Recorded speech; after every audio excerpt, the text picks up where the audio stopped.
आपका बहुत बहुत धन्यवाद सज्जन, किंतु आप हैं कौन?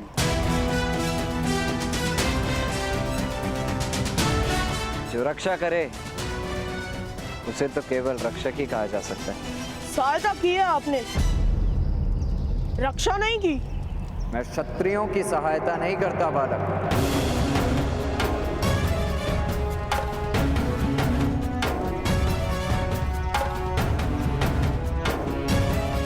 क्योंकि क्षत्रियों का स्वभाव होता है कि वे अपने सहायक को शीघ्र ही दास मान लेते हैं,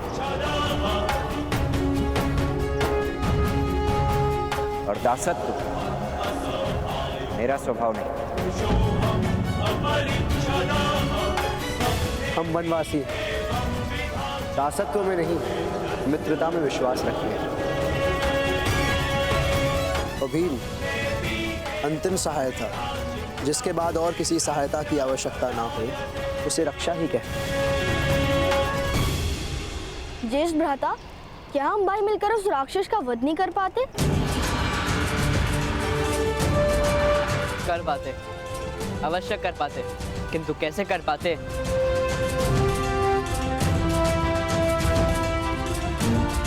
वह जानने का अवसर निकल गया।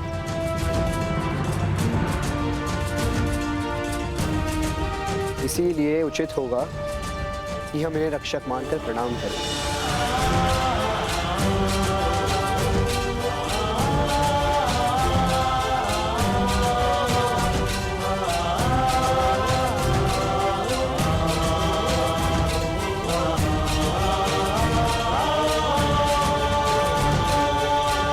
या तो तुम बहुत अच्छे व्यक्ति हो या बहुत बड़े प्रपंची हो।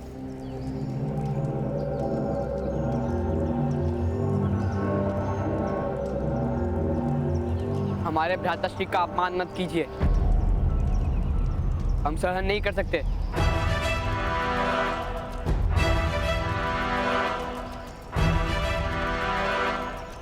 वास्तव में यह अपमान नहीं, प्रशंसा थी।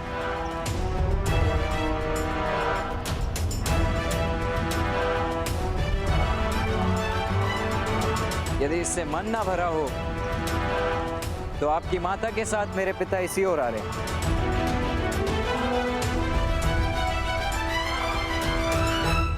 तो उन्हें बता दीजिए कि आपका पुत्र अपमान कर गया।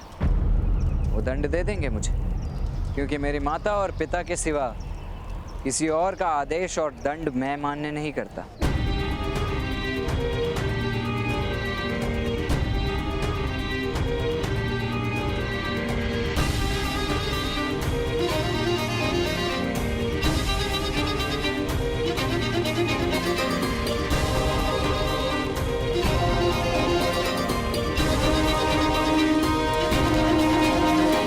माता, आप स्वस्थ तो है ना?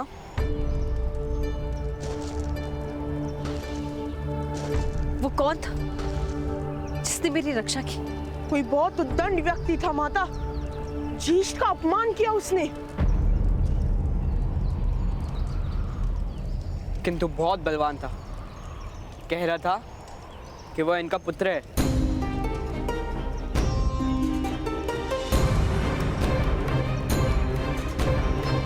अधिरथ महोदय, वो कर्ण था? जी महारानी।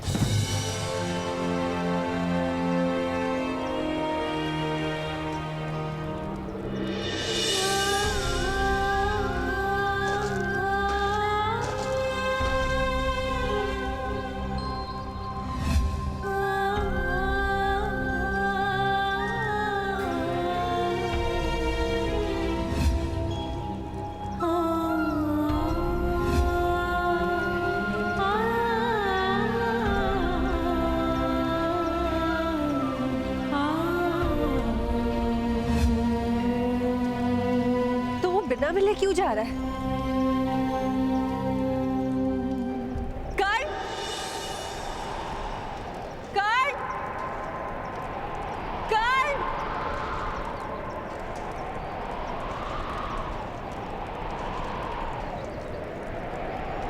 नहीं नहीं, मेरे पास विश्राम करने का समय नहीं। मुझे माता के लिए कस्तूरी मृग पकड़ने जाना है ना। क्या फिर से किसी कस्तूरी मृग को पकड़ने जा रहे हो?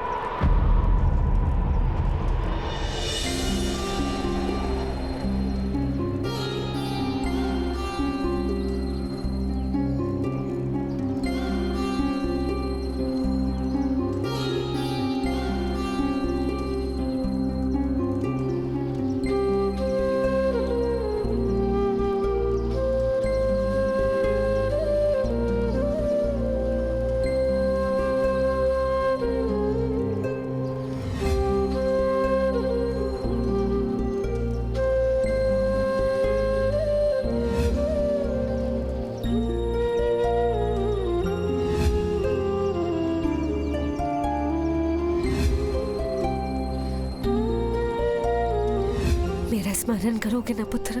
ये मेरे लिए गाई गई पहली लोरी थी देवी कुंती।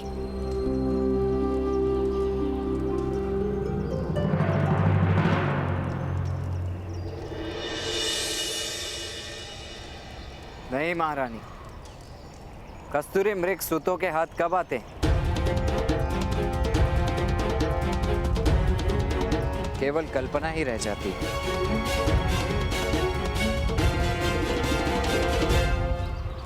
तो फिर लौटकर हमारे साथ हस्तिनापुर चलो।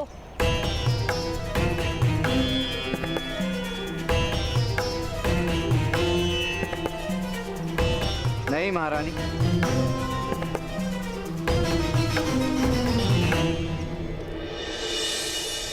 हस्तिनापुर में बहुत कस्तूरी मृग हैं जो सूतों के हाथ नहीं आते। इसी कारण से तो हस्तिनापुर का त्याग करने का आदेश दिया है पिताश्री ने।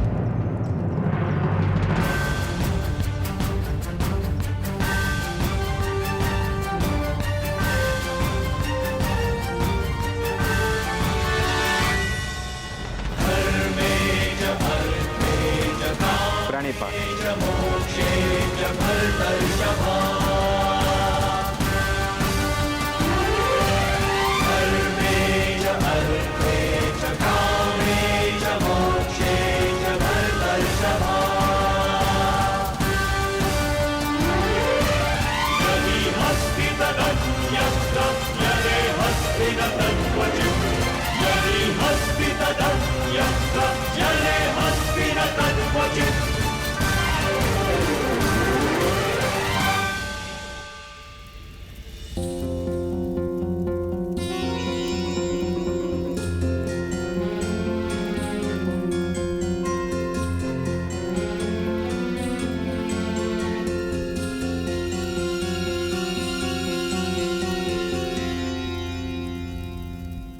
ऐसा मत करो दुर्योधन। मनुष्य का अवतार मिलना सबसे बड़ा सौभाग्य होता है पुत्र। जीवन में यदि सौभाग्य नहीं तो जीवन को सौभाग्य कैसे मान लूं मामाश्री? कोई वनवासी आकर मेरे पिता के सिंहासन पर अपना अधिकार जमा ले और मैं सारा जीवन उसकी सेवा करूं, ये अन्याय मैं कदापि सह नहीं पाऊंगा मामाश्री।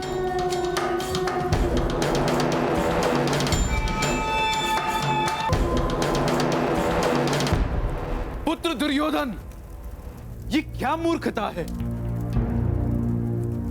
तुम चिता बनाकर उस पर बैठे हो और इस चिता में भस्म भी अवश्य हो जाऊंगा मैं पिताश्री। मामाश्री, अग्नि दीजिए मुझे।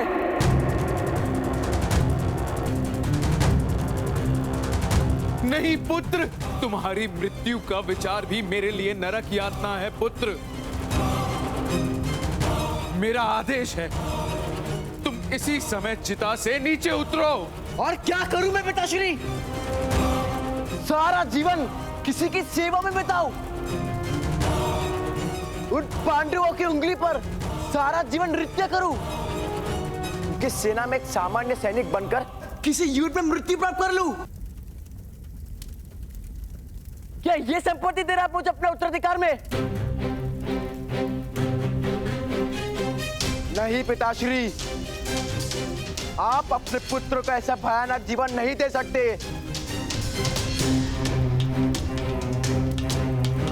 या तो मुझे युवराज बनाइए या मुझे मरने दीजिए।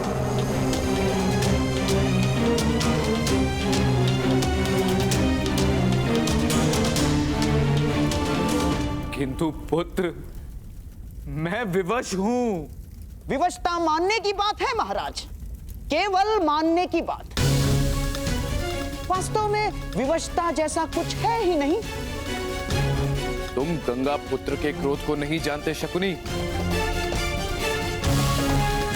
उनकी शक्ति से तुम्हारा परिचय नहीं हुआ है। उनके आदेश के बिना मैं दुर्योधन को युवराज नहीं घोषित कर सकता। आदेश राजा देता है महाराज, राजा। अन्य किसी को आदेश देने का अधिकार ही नहीं। किंतु मैं एक कार्यकारी राजा हूं शकुनी। अभिषेक नहीं हुआ है मेरा। सिंहासन रिक्त नहीं रहता महाराज, कदापि नहीं। जिस क्षण महाराज पांडु की मृत्यु हुई, उसी क्षण आप राजा बन गए हैं महाराज। अब समय है, आपके पुत्र की रक्षा कीजिए महाराज। आज ही प्रातःकाल से पूर्व मेरे प्रिय भांजे दुर्योधन का युवराज पद पर अभिषेक कर दीजिए। फिर पांडव हस्तिनापुर आ भी जाए तो कोई हानि नहीं कर पाएंगे महाराज।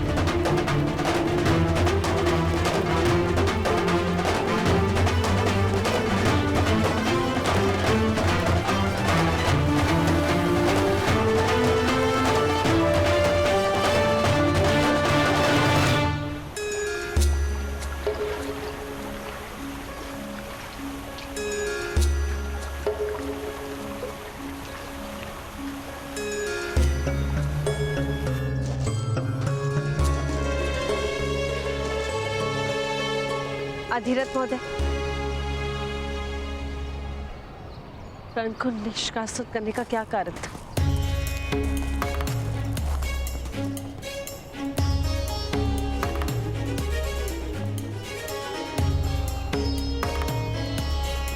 महारानी, उसका जन्म ही उसका अपराध है।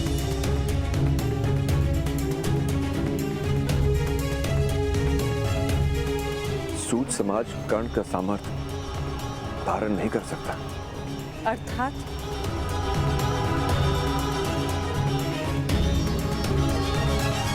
कर्ण बहुत सामर्थ्य है और इसी कारण प्रतिदिन समाज के साथ उसका संघर्ष हो रहा था।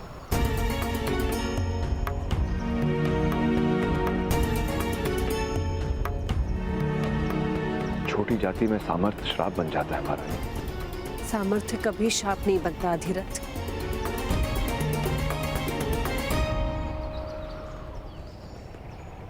महारानी,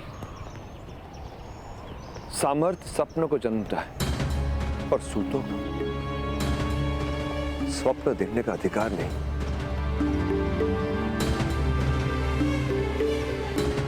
कर्ण शस्त्र उठाकर योद्धा बनने का स्वप्न देख रहा था। स्वप्न से अपने संतान को जगाना पड़ता है, वास्तविकता का परिचय कराना पड़ता है और फिर अपने पुत्र को जगाने का कार्य माता पिता ही कर सकते हैं। कोई कारण नहीं कि कर्ण को वन में रहना पड़े।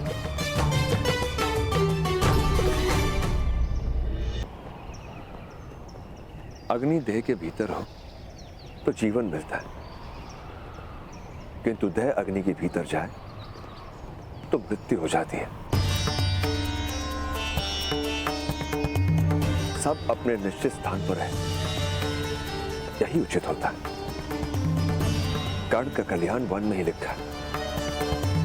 समाज में रहेगा तो सबके लिए संकट निर्मित होगा।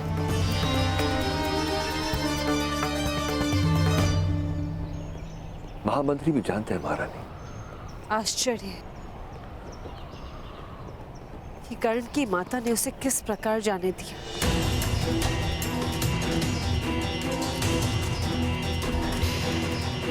माता के हृदय को समझाना कठिन था, किंतु उसकी माता के लिए भी यही उचित था।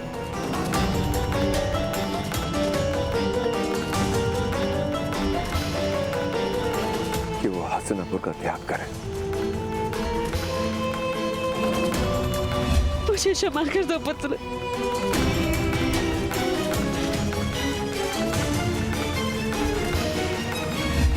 किसी भी माता का अपनी संतान से दूर रहना उचित नहीं होता अधिरथ।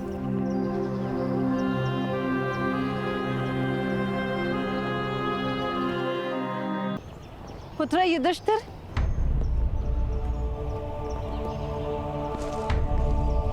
ज्येष्ठ को क्या दे रही हो माता? एक कार्य दे रही हूं, तुम्हें करना है? नहीं, मुझे तो भूख लगी है। कोई कार्य करने की शक्ति नहीं है मुझ में। हम सब साथ में भोजन करेंगे। युधिष्ठिर, अधिरथ महोदय के पुत्र को ले आओ।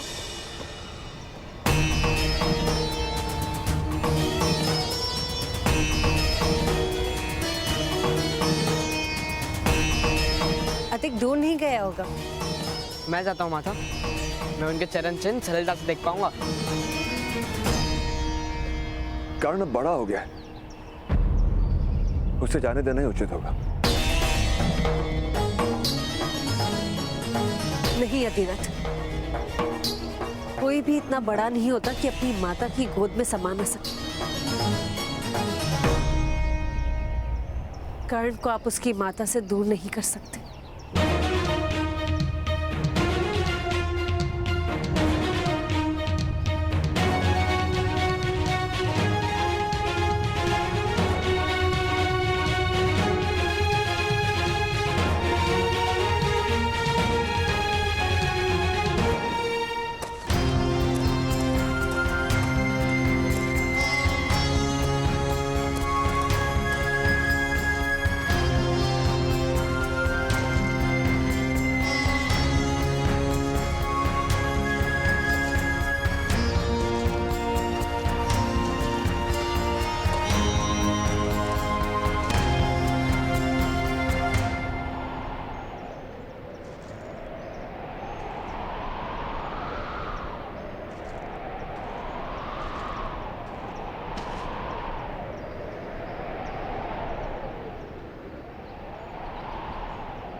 कर्ण महोदय, ठहरिए। कर्ण महोदय, कर्ण महोदय, ठहरिए। कर्ण महोदय, रुकिए।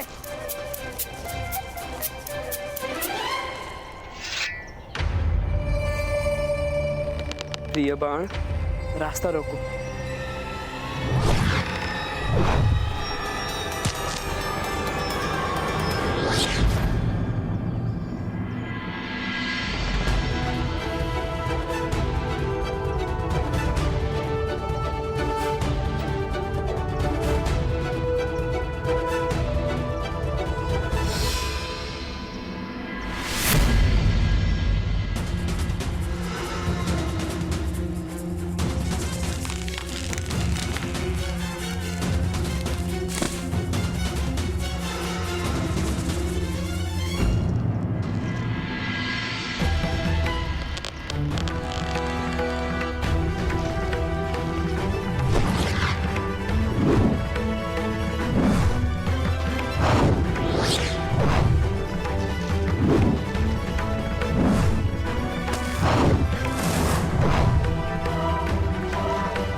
आपने ये तीर पकड़ कैसे लिया? तीर की गति से वायु में कंपन होता है, वो सुन लिया मैंने। आश्चर्य है, मेरे शब्द तो आप सुन नहीं पाए। सुने थे मैंने, किंतु ठहरने का समय नहीं। समय नहीं या फिर इच्छा नहीं? आदेश नहीं मानता था। और बिनती? राजकुमार विनती करना तो सीखते नहीं। बिनती करना आपने सीखा है?